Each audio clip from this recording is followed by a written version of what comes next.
গোবিন্দের কৃপায় আপনারা সবাই ভালোই আছেন, আমিও আপনারা সাধুগুরু বৈষ্ণবের কৃপায় ভালোই আছি। জয় রাধে। তাহলে আজকে বলছে যে একবার রাম নাম নিলে যত পাপ হরে, জীবের কি সাধ্য আছে এত পাপ করে। তাহলে একবার নেওয়ার মতো নাম নেওয়ার মতন কে নিছিল? একমাত্র অজামিল নিছিল। অজামিল ব্রাহ্মণ পুত্র ছিল, কিন্তু অজামিল কি করত? শূদ্রাণী বিবাহ করিয়া অজামিল অনাচার অনীতি পাপ কার্যে রত থাকত। তখন অজামিলকে কি বলছে? তখন গ্রাম পাড়াপতিবাসীরা বলছে যে অজামিলকে এই দেশে রাখা যাবে না, অজামিলকে ওই দেশের থেকে আরেক দেশে তাড়াই দিছে। তখন অজামিল সেখানে গিয়ে কি করলেন? অজামিল 10টা পুত্রের পিতা হইলেন, 10 জন ছেলের সন্তান হইল। তার ছেলে সন্তানরার নাম হলো 1 কুমার, 2 কুমার, 3 কুমার, 4 কুমার, 5 কুমার, 6 কুমার, 7 কুমার, 8 কুমার, 9 কুমার, 10 কুমার। তাই তখন অজামিল অন্য দেশে বাস করতেছে। আর একদিন এদিকে নারদমণি কি করলেন? এই লুমসমণির সাক্ষাৎ। তখন লুমসমণি বলতেছে যে ওরে নারদমণি, তুমি তো প্রত্যেক দিনই প্রভুর সাক্ষাৎ করো, তাহলে তুমি বলবে গিয়া যে আমার মরণটা কবে হবে। তখন নারদমণি প্রভুর কাছে সাক্ষাৎ করিয়া তখন বলতেছে যে যে হে প্রভু, লুমসমণি বইলা দিছে যে লুমসমণির মরণটা কিভাবে হবে, কবে হবে। তখন প্রভু বইলা দিলেন যে নারদমণি, তুমি গিয়া বলো যে মণি ধ্যানে থাকবে, একটা গু পালতে বলো গা। হ্যাঁ, একটা গাভী গু পালতে বলো গা। তখন কি করলেন? লুমসমণি নারদমণির কথা শুনিয়া একটা গাভী পালতে লাগলেন।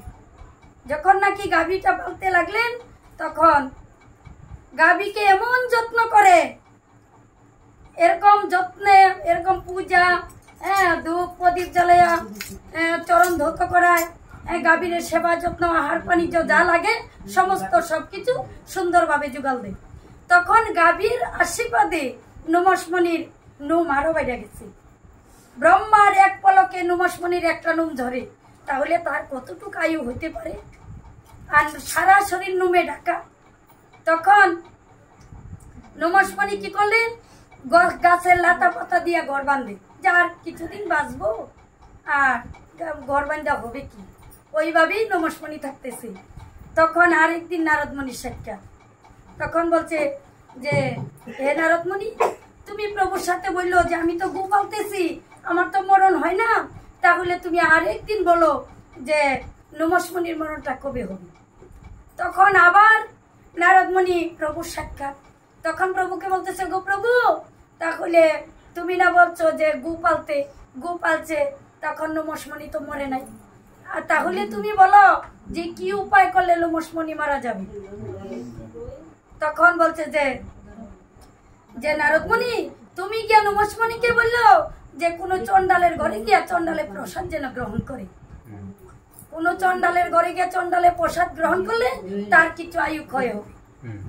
তখন লুমসমণি শুনে বেশ ভালোই রকম বুঝছে যে বেশ, ও আমাদের ওই গ্রামের মধ্যেই গুহক চন্ডালের বাড়ি, তাহলে গুহক চন্ডালের বাড়িতে গিয়া আমি গুহক চন্ডালে প্রসাদ পাবো, তাই আমার যদি কিছু আয়ু ক্ষয় হয়। তখন কি করলে?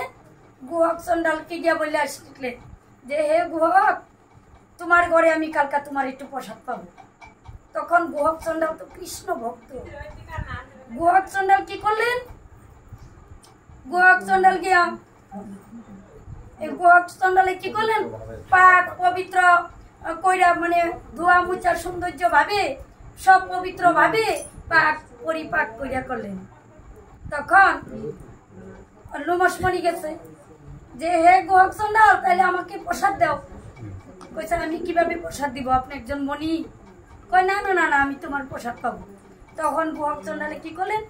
একেবারে সুন্দর কইরা পবিত্র ভাবে ধূপ দীপ জ্বালাইয়া সুন্দর ভাবে পরিপাক করে নিয়ে সুন্দর ভাবে থালাতে সাজাইয়া তখন গুরুর নামে নিবেদিত করিয়া নিজে গ্রহণ করলেন, গুরুকেও দিলেন আর এই নমস্মণি কদিন। তখন নমস্মণি প্রসাদ পাইয়া তখন তো ঘরে গেলে, নুন তো একটাও জ্বলল না, তার আয়ু তো কিছু ক্ষয় হইল না। তখন কিছুদিন যায়, পরে আবার একদিন নারদমণির সাক্ষাৎ, যে হে নারদমণি, তুমি যে বললে কোনো চণ্ডালের ঘরে চণ্ডালে প্রসাদ পাবো, তাই আমি চণ্ডালের ঘরে গিয়ে চণ্ডালে প্রসাদ পাইছি, আমার তো আয়ু কিছু ক্ষয় হয় নাই। তখন বলছে যে আরে তুমি কার করে সেবা করলাম? তখন ওইভাবেই গিয়ে আবার কৃষ্ণের কাছে এই নারদমণি বলল। তখন নারদমণি বলছে যে কার করে সেবা করলো? তখন বলছে যে গুহক চণ্ডালে ঘরে সেবা নিছি। আরে গুহক চণ্ডাল তো আমার ভক্ত, ভক্তের প্রসাদ পাইলে তো আবার আয়ু বাড়বেই বাড়বে। হ্যাঁ, ভক্তের প্রসাদ পাইছে, তাহলে হে নারদমণি তুমি বলো গিয়া যাতে ওয়াজামিলের ঘরে প্রসাদ পায়। তখন এই নমস্মণি শ্রবণ করিয়া নমস্মণি কি করলেন? ওয়াজামিলের ঘরে গেছে। হে অজামিল, কালকা দুপুরে তোমার একটু প্রসাদ পাবো। তখন অজামিল ব্রাহ্মণ পুত্র অভিমান নিয়া সে অপবিত্র পাক পাতিল করিয়া ওভাবে রাখছে। তখন নমস্মণি গেছে, তখন কলা পাতার মধ্যে উঠানের মধ্যে দিয়ে দিছে। তখন বলছে যে আমি ব্রাহ্মণ আর মনির এই জুটাকে ধুইবে, এই থালাটা একটা থালায় দিলে থালাটা ধুইতে লাগবো, এই কলা পাতার মধ্যে দিয়ে দিলাম ওইভাবে। তখন নমস্মণি বলতেছে যে হে অজামিল, আমি তোমার প্রসাদ পাইতে চাই। তাইলে অজামিলের গুরু গোবিন্দ নাম নাই, অজামিল কি করছে? নিজেও কিছু খাইছে আর এই মণিকেও দিছে। হ্যাঁ, তখন নমস্মণির হাতে দিল। নমস্মণি বেশ সেবা করলেন। সেবা করিয়া দেখে যে কিছু কিছু নুন যেমন ধরছে। তখন কইতাছে যে দেখো, অজামিলের দ্বারা যদি আমার কিছু যদি উপকার হয়েছে, কইছে কিছু নিতে হইলে কিছু দিতে লাগে। দেখো এখন আমি তো মনি, আমি কি দিয়ে যাব? ওইদিক তাকাইয়া দেখে কি যে তার স্ত্রী আবার গর্ভবতী। তখন বলতেছে যে এখন হে অজামিল, তোমার এই স্ত্রীর গর্ভে যদি কন্যা সন্তান হয় নাম রেখো নারায়ণী, আর যদি ছেলে সন্তান হয় তাহলে নাম রেখো নারায়ণ। তাহলে নারায়ণের কৃপা পাইতে হইলে সবাই বলো গো রাধে। তখন এই কিছুদিন পরে এই অজামিলের স্ত্রী গর্ভে একটি